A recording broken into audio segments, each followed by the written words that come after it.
Recording. A very good evening to all of you. Today, in this session, we are going to talk on indicators of sustainability or sustainability indicators. It is part of our this course of this course 1, block 2, sustainability science. So we have looked into, let us wait for a few minutes. A number of people is joining. I'm confusing.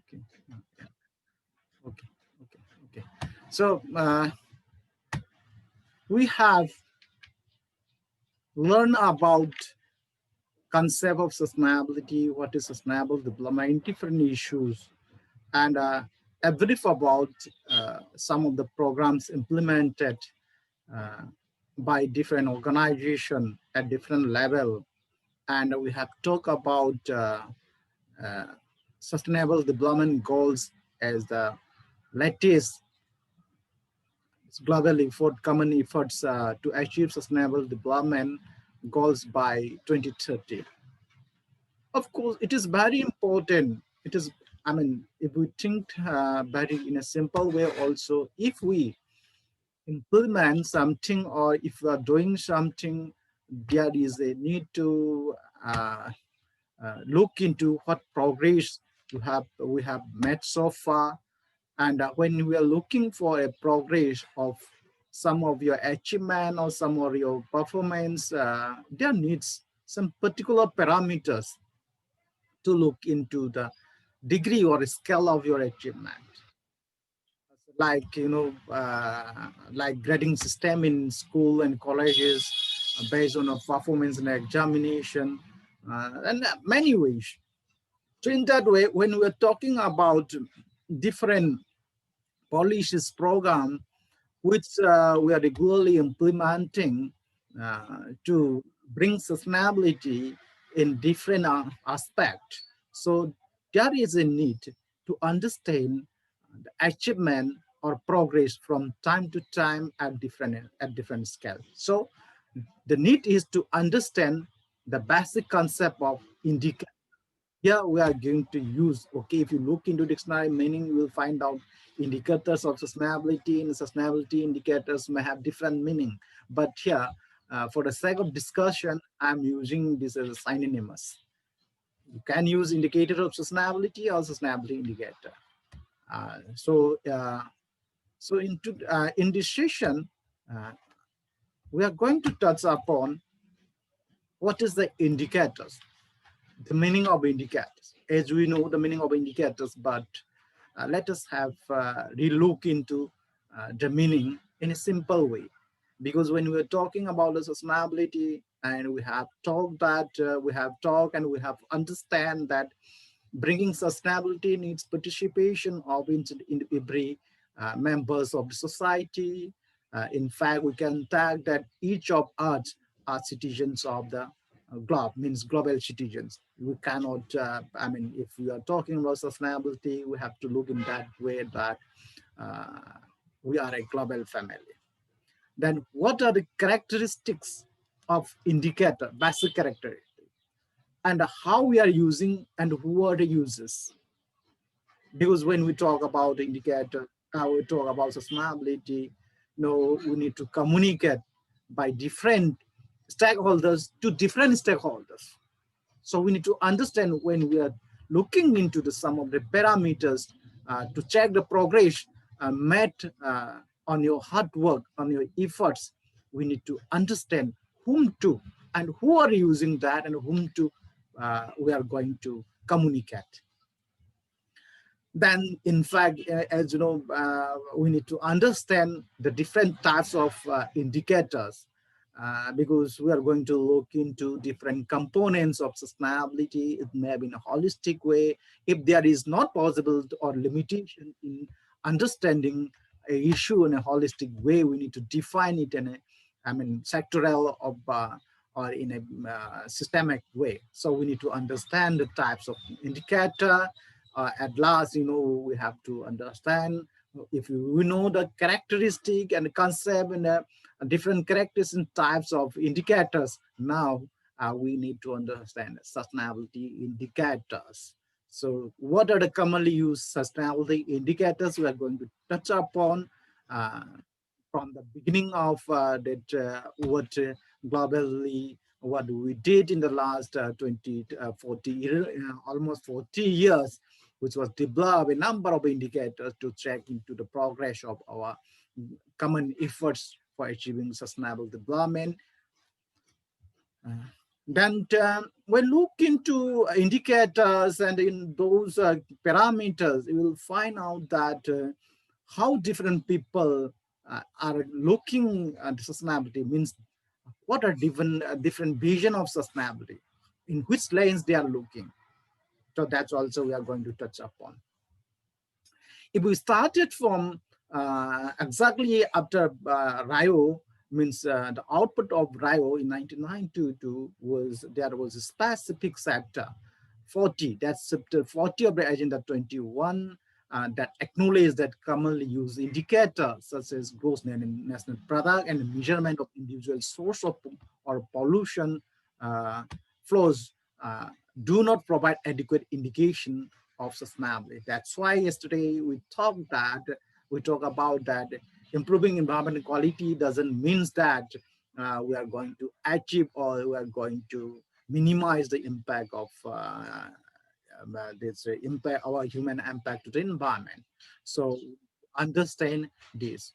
And why we're talking about Agenda 21, and Agenda 21 is one of the important output documents that is a product of that UNCD, means Rio Conference, that specifically focus on starting initiative or this our responsibility in achieving sustainable development at different scale.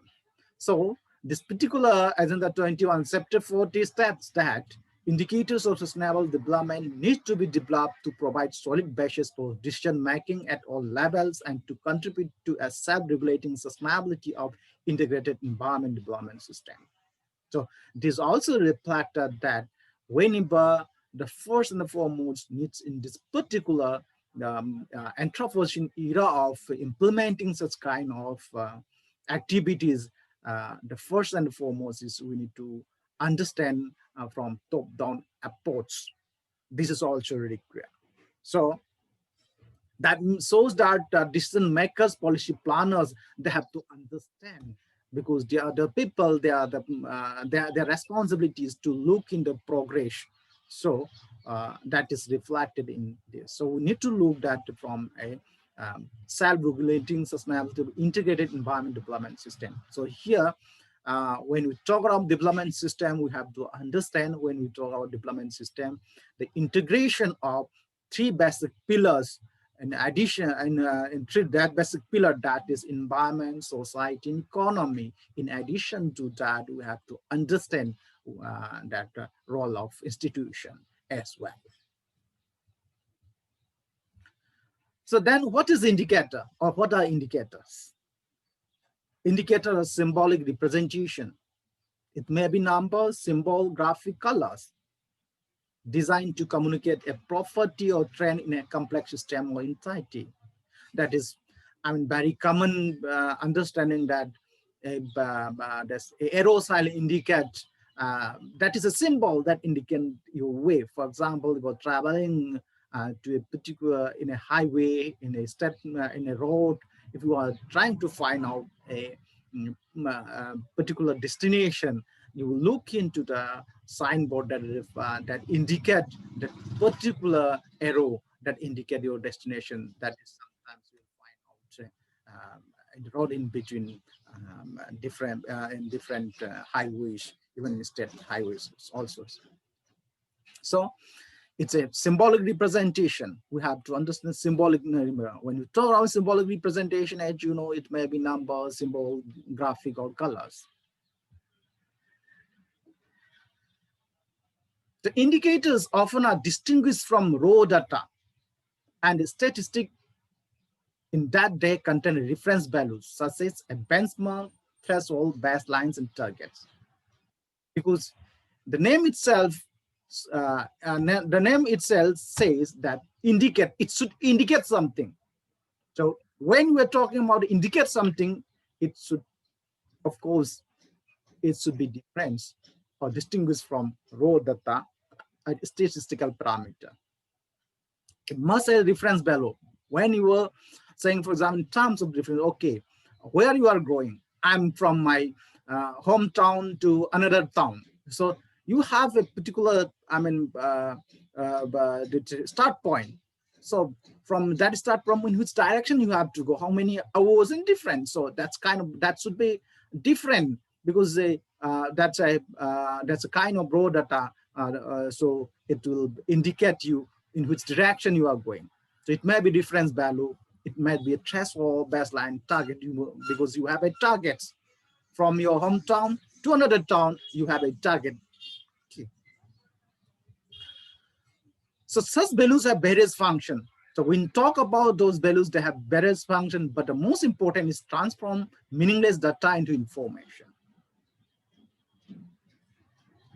Because when you talk about the raw data, when you are traveling from a town to your destination town in a weekend, you are traveling, it's an every minute, you will see a number of, you pass through number of villages or number of some settlement, but that has become a raw data. So when you interpret that, or you have transform those particular, interpret those particular data into meaningful data, you will indicate something. Okay, I am traveling from up to 5 minutes, you will start to this 15 into that X point, then up to 20 minutes, from that route you have to take left turn, right. So the point is, those values which you are going to indicate have different functions.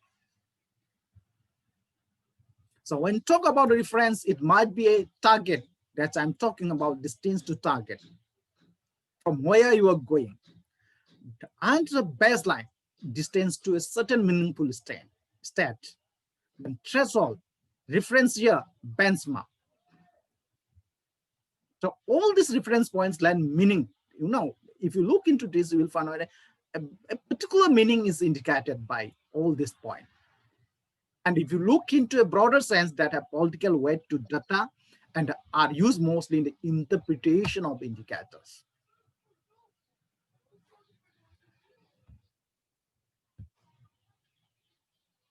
So what is indicator? What are indicators, or what is indicator? Indicators is a communication tools. Why we are finding out the indicators as use and users? As use and users, it is a common tools. It's a communication tools. You have to communicate to the target group,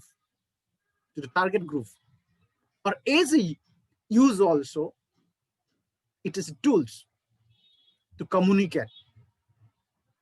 So if you are not able to communicate your targets, what you want to, then it is that indicator what you are developing that are worthless. So indicator must communicate a variety of different actors. So some user needs simple structure information, like, if you look into the broader sense of now in terms of politics, for example, if you are contesting an election, then you need to, sure, you have to tell to the voters about what kind of achievement you are looking towards, kind of information you need. So for them to do that, it might be educated or uneducated or illiterate, you have to pass on some information that attract them. So in such kind of thing, then we need to identify very simple and structured information. And for example, in media also, in decision makers also. Whereas others prefer an intermediate level of detail, like, because when you are going to understand a particular component or particular project or proposal. So there must be some mechanism. You are proposing some of the mechanism how to look into the progress from time to time. In that, in such a way, you have to explain that indicator in intermediate level. So for them, like local government, policy implementer, non-government organization, funding bodies, industry, you have to explain.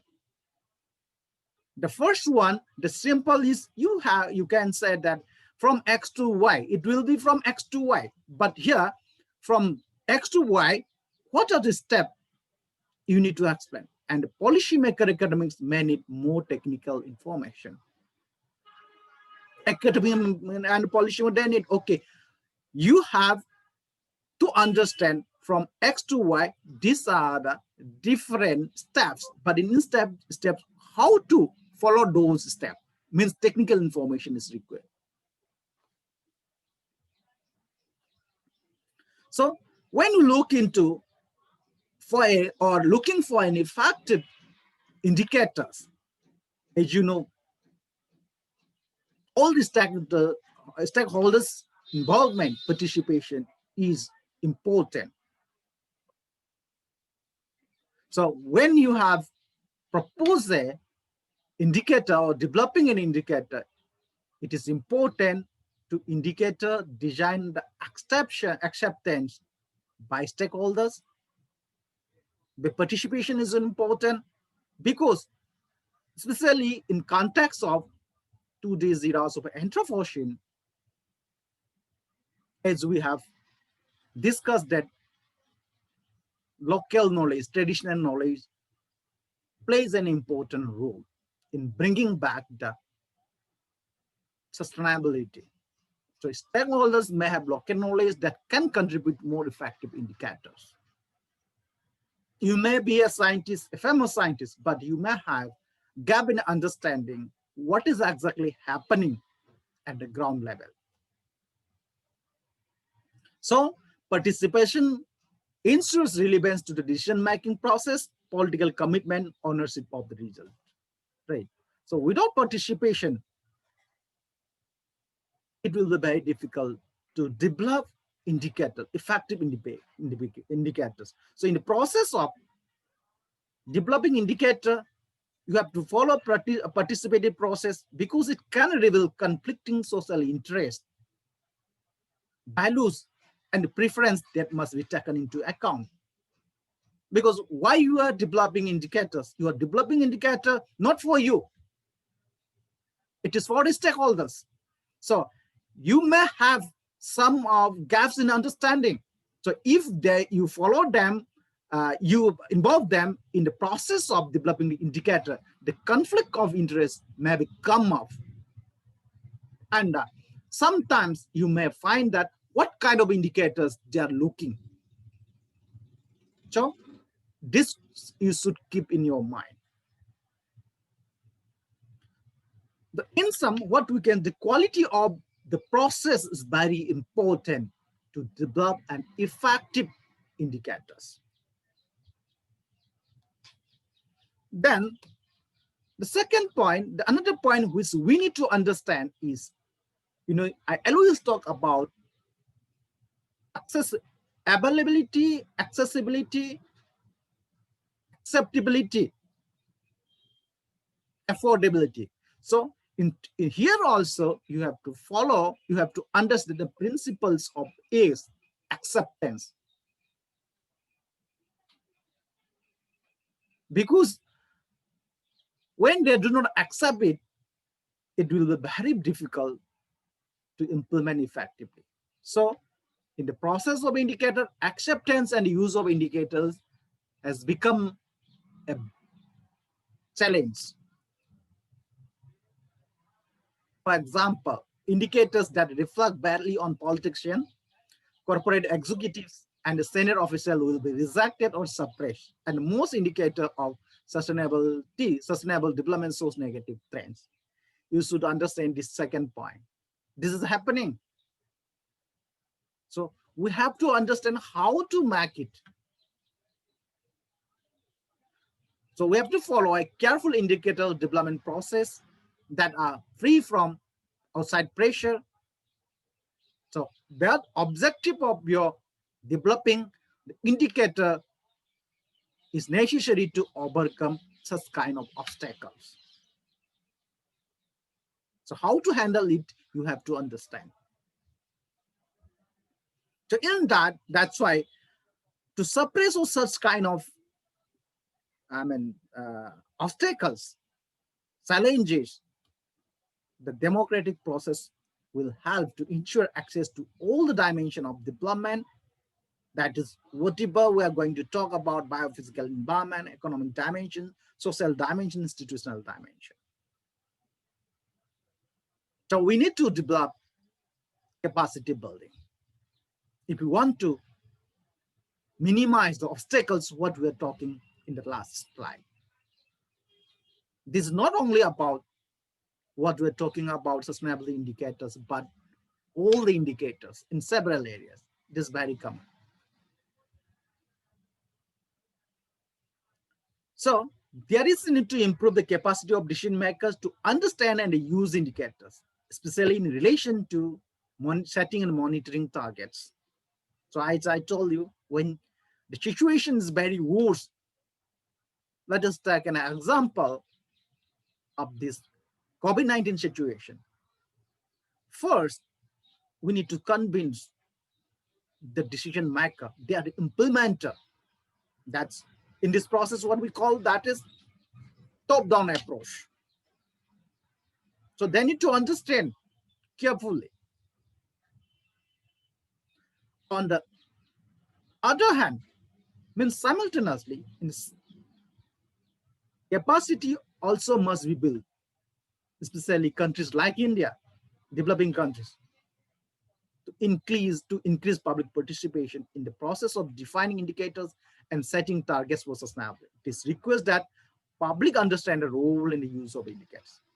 They have to understand this is the indicator, we have to achieve this, and that without our involvement, it is not possible to achieve our goals.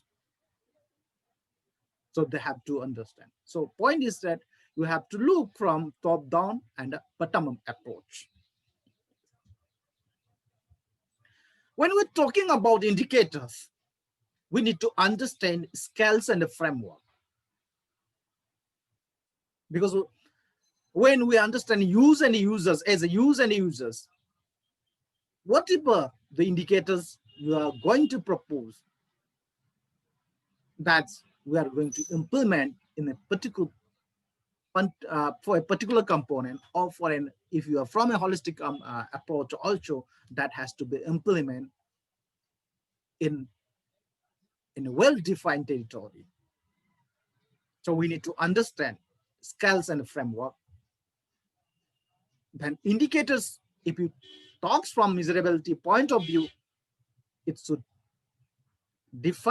clearly define the quantitative and qualitative value.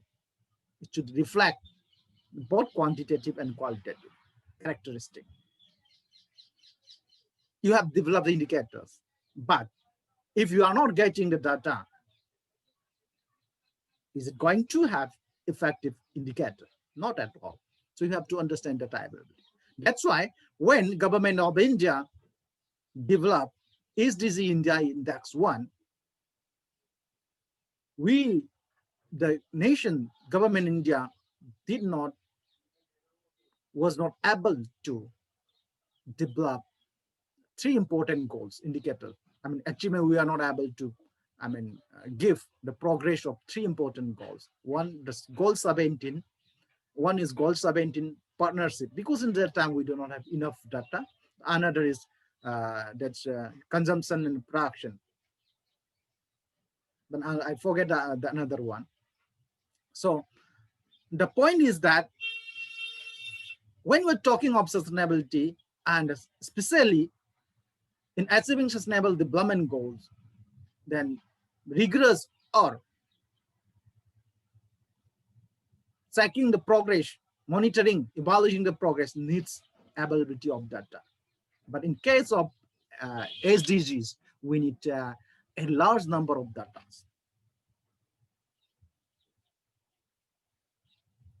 So the quality of an indicator can be judged on 5 methodological dimensions. First is purpose and appropriateness in scale and accuracy. Second is measurability. Third is representation of the phenomenon concern. Fourth is reliability and feasibility. And communicability to the target audience. So if you are able to understand all these four, then last you have to understand communicability to the target audience. If you are not able to communicate to the target audience, then it is worthless.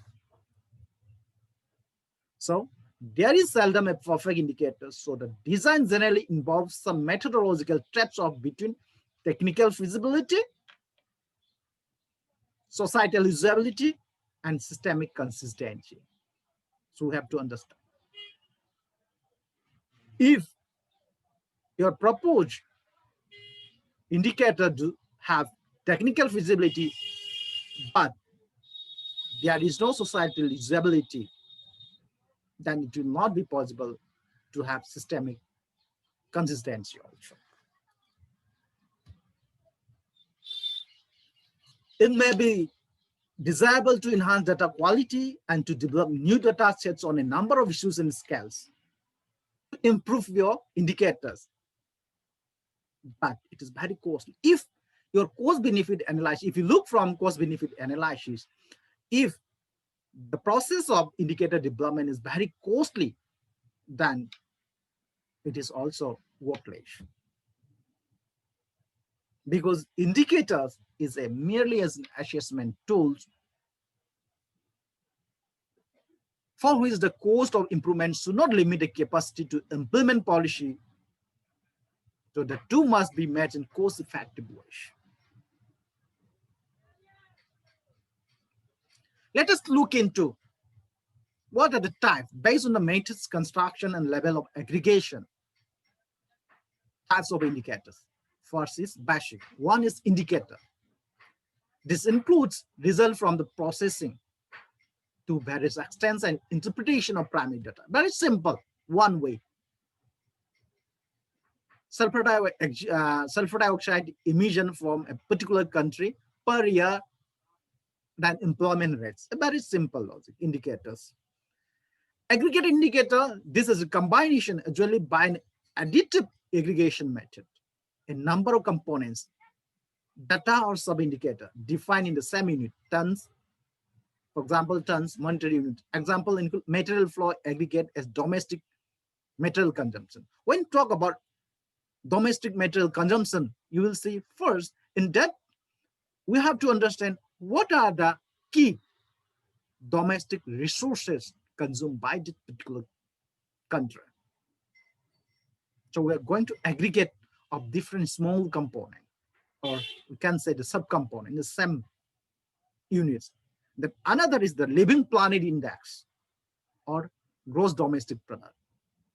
When you're talking about GDP, we have to include a number of factors. The third one is composite indicator. This combines various aspects of given phenomenon based on a sometimes complex concept into a single number with a common unit. For example, years. Hypothetical factors include expectancy, life expectancy, ecological footprint. When we're talking about ecological footprint of life expectancy, we have to understand environmental quality. In terms of life expectancy also, you need to understand different sub-parameters, like what is the quality of the particular environment of that country, then what are social structure, how it is, then what are the health infrastructure. In some way, when we're talking about ecological footprint, we have to look into the lifestyle and social structure. Another one, index. This generally takes the form of a single dimensionless number. Mostly require the transformation of data measured in different units to produce single number. Example, air quality index. This very today, nowadays in December, this air quality index is very important in India, in Delhi, especially in Delhi and other metro city. The Human Development Index.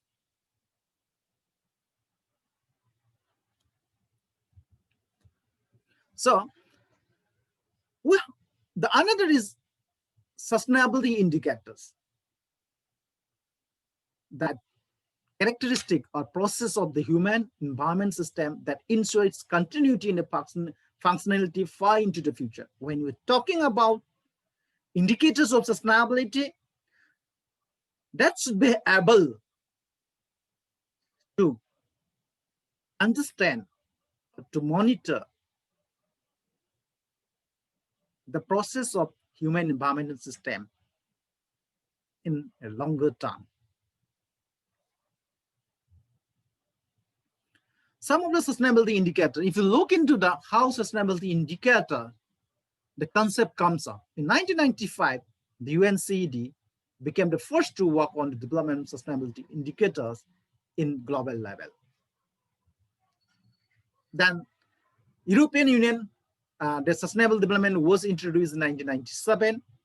They have Article 2 of the Amsterdam Treaty and the European Environment Agency and the Eurostat, the statistical office of the European Union, gave efforts to establish ways to measure progress through different indicators of sustainable.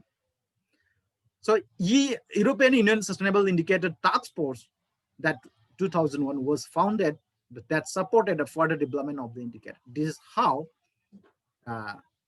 global common efforts started to look into indicators of sustainability or sustainability indicators. Then comes Commission on Sustainable Development Indicators. Then, after that, we have MDG, Millennium Development Goal. Then this UNEP Global Environmental Outlook Indicator. Then structural indicators, European Commission. Then we have Human Development Index. Then United Kingdom headline. These are some of the existing specific indicators. Material flow analysis based indicator for ecologists, especially ecologists, is very important. And the socioecologists, especially socioecologists. That energy flow analysis based indicators, this very all indicators. This also a few of the indicators. Ecological footprint is very common to all of you. Then Living Planet Index, this also I'm sure it's very common to all of you. That Environment and Sustainability Index, this may not be, but you'll be able to understand very easily if you search Environment Vulnerability Index that talk about environment vulnerability, Well-being of Nation Index, and Biodiversity Index.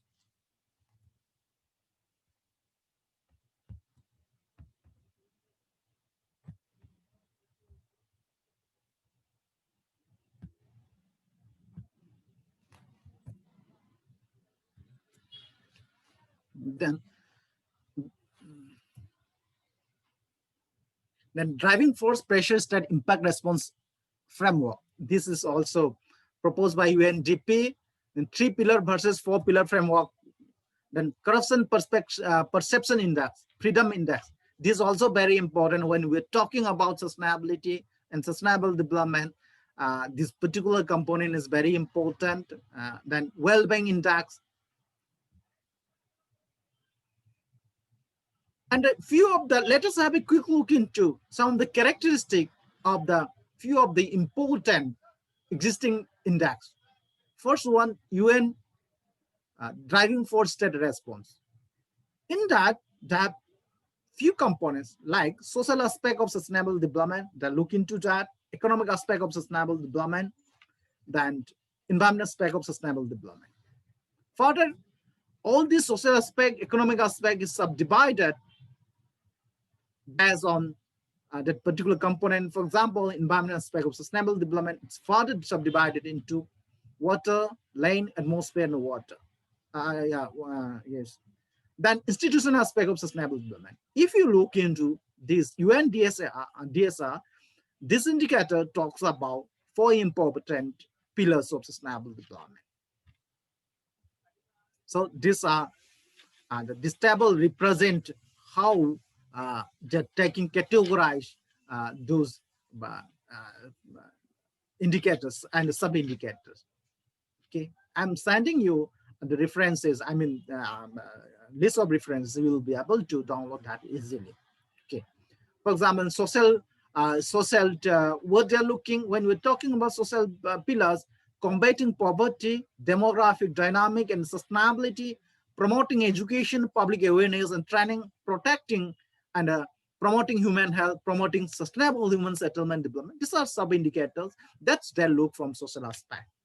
From economic aspect, they are looking at changing consumption pattern, financial resource and mechanism. Then from environmental pillars, promoting sustainable agriculture and rural. These are this table summarize what are the sub indicators they have looked for. They analyze for different pillars of sustainable development. Then another existing indicator is dashboard of sustainability. It is an indicator software tool developed by European Joint Research Center in ISPRA. This DS present complex relationship between economic, social, and environment issues in a highly communicative format aimed at decision-making citizens interested in sustainable development. It contains various indicator sets, including UNCSD and the MDG set. That means this is a combination of 2 or 3 available existing indicator. In fact, it is a tool, not an indicator itself. So this is one of the aggregating when we talk about types of indicators. So it is under aggregate indicators that user friendly, include statistical for testing, simple hypothesis, attractive design. So these are some of the characteristics we have to understand. It should be simple and it should be attractive in design and allows good link between pillars. When it talks about when they're talking about this linkage of different pillars, it must be automatically when you enter a data, it will automatically link with other parameters, subparameters. Another is very famous. You know, everybody knows this ecological footprint indicators that indicate health of the global planet. So I will not go in detail in these. So carrying capacity, consumption and biocapacity. But if you look into here, this ecological footprint indicator, that looks from environmental point of view only. And if you look into that limitation, you know, as we discussed that every country, every nation has their different socio-cultural system, and we have different landform, geographical condition. So from that angle, data, of course, automatically data quality will varies across different countries. That cannot be, this should not be unified. But in the last 5 to 10 years, especially some of the academics, they started to standardize it. Let us look. So if you look in this particular indicators, you will find that this can be applied at national context only.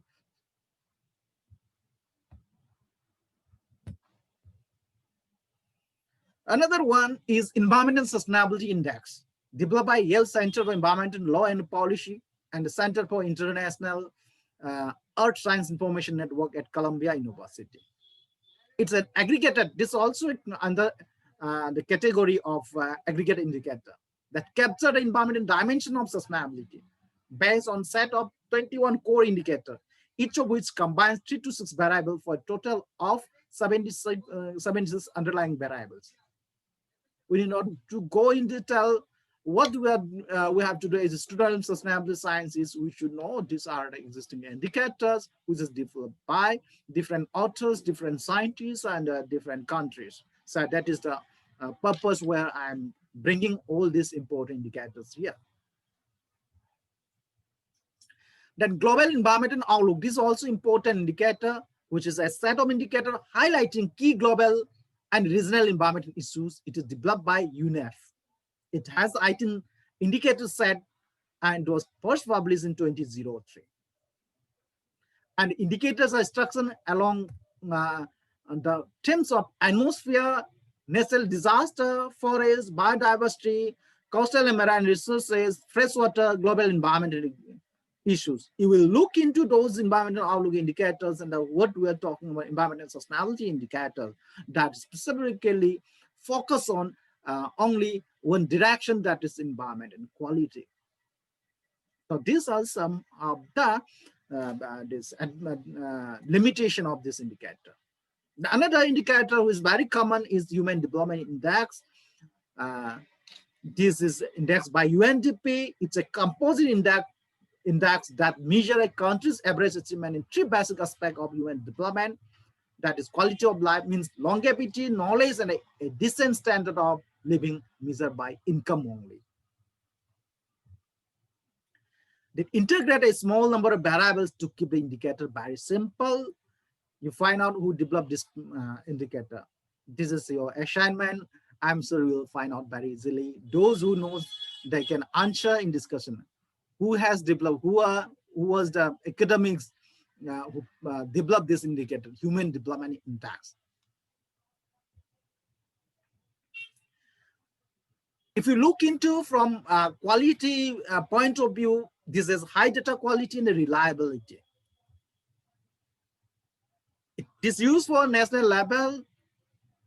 There is no use of targets. In fact, you know, when you are calculating the index based on income, so it will automatically, of course, it will neglect environmental issues. But it is one easy to communicate number easily. Frequently used by developing country government. As on this only, we are, I mean, if you look into a simple, in a logically point of view, based on this IGNOU only, we divide the country into different category of developing and underdeveloped country. Another is Living Planet Index. That's very important for ecology, especially for ecology. But also I feel that those who are looking, who have interest or who are working in the area of social eco-sociologists, as a eco-sociologist also you have to understand. This is aggregated, promoted World Wildlife Fund. It is an indicator of the state of the world's biodiversity. It measures trends in population of vertebrate species living in terrestrial, freshwater, and marine ecosystem around the world. LPI is the average of three separate indices measuring changes in the abundance of 555 terrestrial, 323 freshwater, and 267 marine species around the world. So that shows that we need to, I mean, improve this living planet, including many more species. Another one, which was is Millennium Development Goals. From this onward, indicators of the global effort, common effort, is looking sustainability indicators from a holistic point of view. And this is, everybody knows that it has 8 goals, 18 targets. To understand the progress of the 18 targets, it has 48 indicators.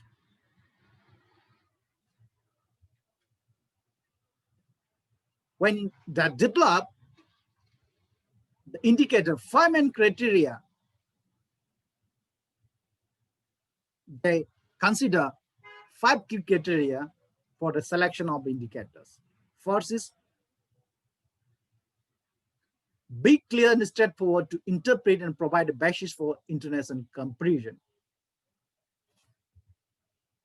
be broadly consistent with other global lists, and avoid imposing an unnecessary burden on the country, teams, government, other partners. Here we have to understand, because every age we know that every country has their uniqueness all across the world, from different angles, socio, culture, environment, we are distributed evenly,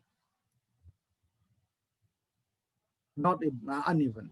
Be based on the greatest extent possible on international standard recommendation and best practices. It should be based, it should be constructed from well-established data sources. So we need enough data, be quantifiable and be consistent to enable measures over time. So next is sustainable development goals. Goal 17 goals, we know it has 169 targets, total 169 targets. It has total 247 indicators, but if you look into that, it has 231 indicators, because the 12 indicators, 15 indicators, they are common in some specific goals, in some specific targets. So we can tag this as 231 indicators. In that, 5 criteria for indicator selection were used to determine suitable metrics for inclusion in the global SDG index and the dashboard. One is global relevance and applicability to a broad range of country settings. Statistical adequacy. That's why, especially from SDG, scientists are talking about availability of large data set. The timelines, data quality, and coverage. That is very important that they consider. So then the point is, when we are understanding the concept of sustainability, and we understand that there is a mechanism to follow the progress of our achievement towards achieving sustainable development through indicators, different authors, academics, they look the sustainability in a different lens. One is strong sustainability, another is weak sustainability. Though it is a very old concept, but still this is applicable. What is a strong sustainability? In this, financial or other costs of attaining sustainability is less considered. It equates to what some call ecological sustainability, and the focus is primarily on the environment.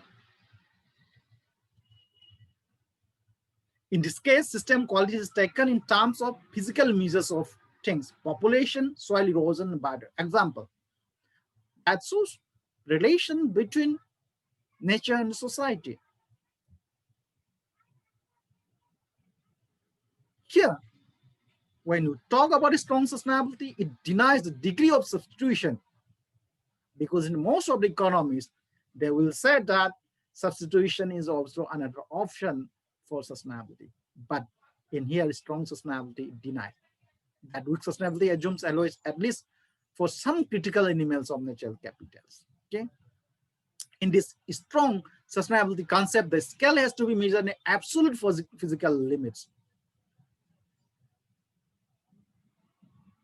Some of the indicators are eco capacity, material intensity per unit service, pressure state response indicator, amoeba indicators, and so on. The analysis in this strong sustainability, it follows ecological strategy, and it analyzes the impacts of economic activities on ecological system by keeping ecosystem intact through the protection of natural abilities like ecological stability or ecological resilience. Ecological resilience and ecological stability is very important. They are measured in physical units and quantify the threshold of critical ecological function. Example of such indicators are critical load quantifying deposition, which may have negative impact on ecosystem in the long run. They are characterized as indicators of strong sustainability because they deny the degree of substitution They deny the degree of substitution. You have to understand. Then another vision, another category, what we looked at sustainability, weak sustainability. It talks about cost of attainment, means financial value, and are typically based on cost-benefit analysis, CBA, which inevitably involves trade-off between environment, social, and economic benefits. You can relate with those what Boserov says about when we are discussing about population impact on environment. When there is increase in population, then people will realize, or people will find out a technology, and we also look into another medical technology, whatever, then we automatically look into that decreasing the number or limit the numbers of population. That's more or less towards this way of weak sustainability. It equates to a sort of economic sustainability where the emphasis is upon allocation of resources and level of consumption. And the financial value is key element. Allocation of resources only, talking about a level of consumption. It is based on neoclassical, is everybody knows when we talk about when they consider only economic, it is basically based on neoclassical economic theory and assumes that manufactured natural capital are close substitutes. This means that cause of environmental deterioration like forest damage, water pollution, air pollution can be compensated by benefits from manufactured capital, from income. This is the limitation of this particular sustainability. Thus, environmental damages are valued in monetary units.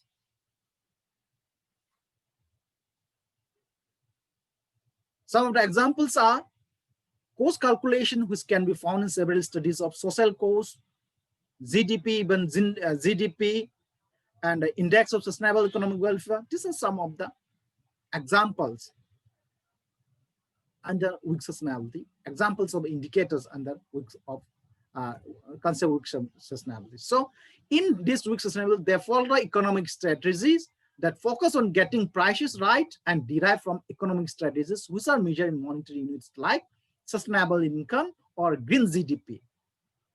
These indicators are taken as weak sustainability since they assume that manufacturer and natural capital are close substitutes that cause to environmental deterioration. They can be compensated by economic benefit. So the another indicator is maximum sustainable yield. I will not go in detail. These are some of the existing indicators. AMIPA, this is especially for ecologists. And we have human appropriation, net primary productivity, those ecologists and socio-ecologists. You look into that. This is also one of the very important indicators which you need to understand when you are looking towards the direction of environmental impact assessment and understanding the material flow analysis of a system, of a region. This ICNPP is very important. So these are some of the references.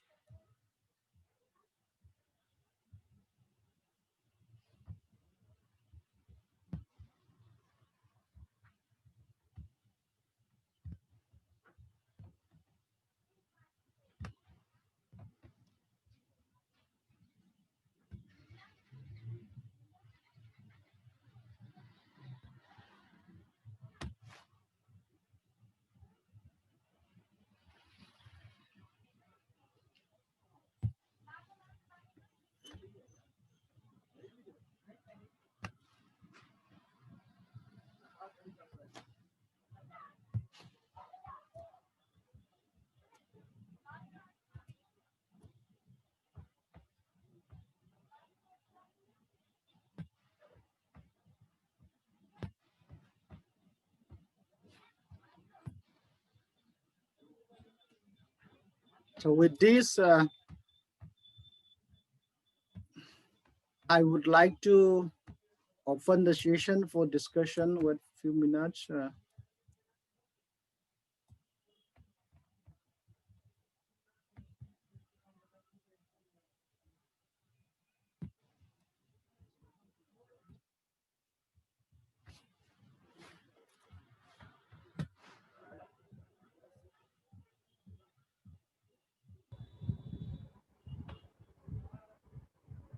Hello. Yes, yes, yes.